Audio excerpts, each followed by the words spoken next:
now turn our attention to the hymn at hand, which is the Purusha sukta. Purusha sukta is perhaps the most popular of all the mantras in all the Vedas and even Upanishads. It is chanted daily in households and temples alike and is therefore extremely popular. But in the last 1.5 centuries, Purusha sukta has also become infamous because it is ascribed as a document which supports the caste system or the Varna system, the fourfold Varnas of Brahmana, Kshatriya, Vaishya and Shudra, and therefore this Purusha sukta has been quoted, misquoted and misinterpreted by all kinds of scholars and so-called scholars who perhaps do not know the head and tail of what the sukta stands for. Be as it may, we are going to approach Purusha sukta with a very free mind. Let us remember that Purusha sukta is one of the suktas which deals with the creation of the whole cosmos. Purusha sukta, let me reiterate, does not deal with the creation of man or earth alone. It deals with the creation of the entire cosmos, both physical and that which is beyond the physical, the worlds which can be called as supraphysical. And therefore, Purusha sukta will give us clues as to how this universe, how this cosmos, both physical and non-physical, were created from the early principles. Purusha sukta talks about Purusha. So I have to speak for a minute or two on the meaning of the word Purusha. Traditional commentators have given at least half a dozen meanings to the word Purusha, but for ordinary people like us, it is enough to understand that the word Purusha means that which fills everything and that which in turn gets filled. People, of course, expand the word Purusha and say, Pura iti Purushaha, that which occupies everything. But when I say that which occupies, it doesn't mean that there is something, an object which has to be occupied. Both the occupier and that which gets occupied are one and the same. And therefore, it is more appropriate to describe Purusha as nothing but Parabrahma Vastu, or as Atman, as Amarakosha puts it. So Purusha refers to that cosmic being which is there in everything, which is there within and without, that which pervades and that which gets pervaded. In this spirit, we have to understand the word Purusha, which is again and again used in the Purusha sukta, refers to the self of all and that which is beyond all. Now, we lend our ears with the inner ear to the mantras of the Purusha sukta. I will recite the mantras one by one and try to give the esoteric interpretation and add some of my own thoughts. Sahasrashirsha Purushaha Sahasrakshas Sahasrapat Sabhumim Vishwato Vritva Atyatistadashangulam. Here we are describing the Purusha as that which occupies and fills and is there in everything that we see in this manifest world. So we say Sahasrashirsha Purushaha. The Purusha has millions and thousands and innumerable heads. Sahasrakshas Sahasrapat. All the eyes that we see are the Purusha. All the legs that we see are the Purusha, which means that everything that we see in this world, everything manifest in this world is nothing but that cosmic being called Purusha. This Purusha, Sabhumim Vishwato Rutva.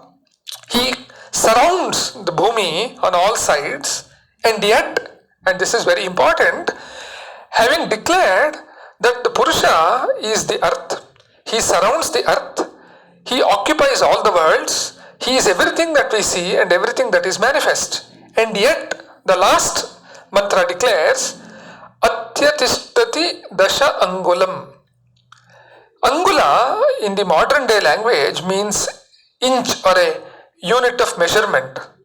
But it is better to describe Angula as direction, and therefore Purusha is beyond these 10 directions.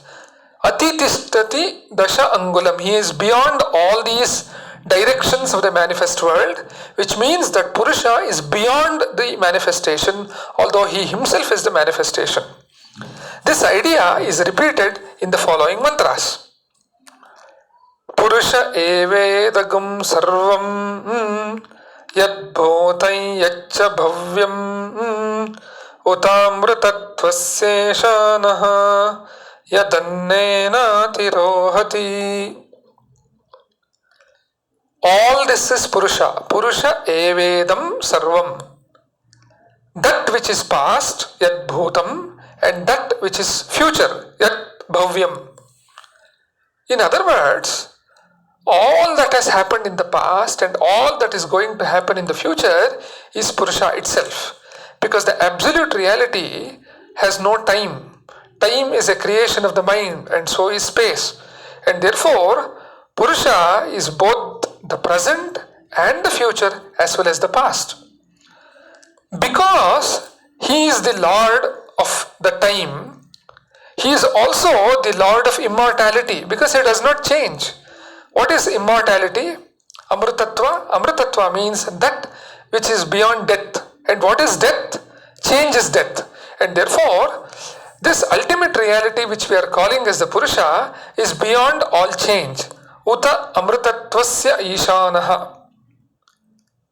Then how do we realize this Purusha? This Purusha is present in the material world, in the level of the Anna or Annamaya Kosha. Once we raise the level of consciousness from the Annamaya Kosha, this Purusha or the consciousness rises to higher levels of reality. So therefore the Rishi declares, Yad Annena Atirohati, who ascends or transcends the planes of consciousness, leaving the Annamaya Kosha to go to Pranamaya Kosha, Manomaya Kosha and other higher levels of consciousness. So therefore, the key to catching this Purusha, if as it were, is to go beyond the physical existence. Etavanasya mahima ato jaya guscha purushaha padosya vishva bhutani tripadasya mritan divi. Again, the Rishi declares that all that we see and all that we experience, etavan asya mahima, it is his magnificence, his brilliant creation. But jayayancha purushaha, this Purusha is beyond this great manifestation. So however much bewildered we are by this manifestation, the real Purusha, the real source of creation is beyond this manifestation.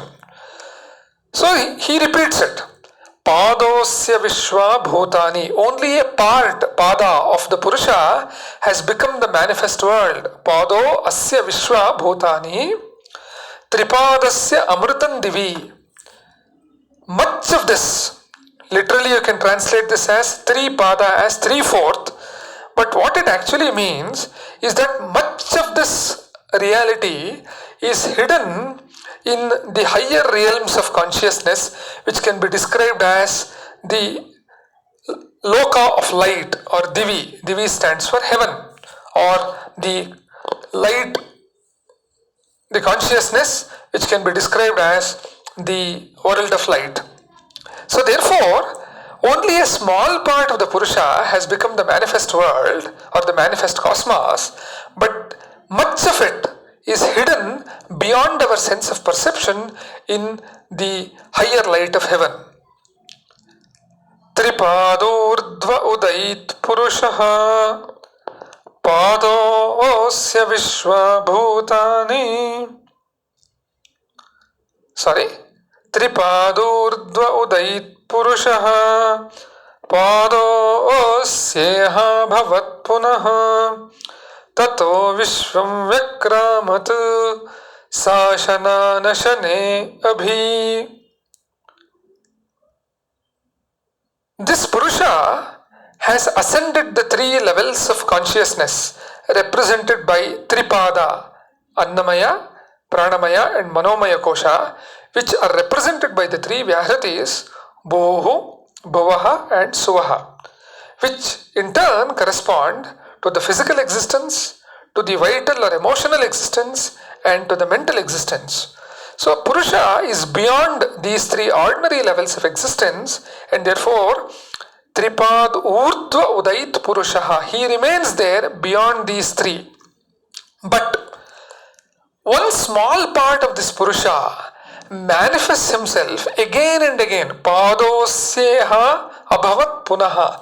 Again and again, that same principle which has manifested takes on various forms, and therefore we see various modes of creations which is self-sustaining in itself. Tato Vishwam Vyakramatu. It surrounds on all sides and pervades Sashana Nashane Abhi. It pervades that which eats and that which does not eat. In other words, this Purusha pervades both the animate and the inanimate world that we see.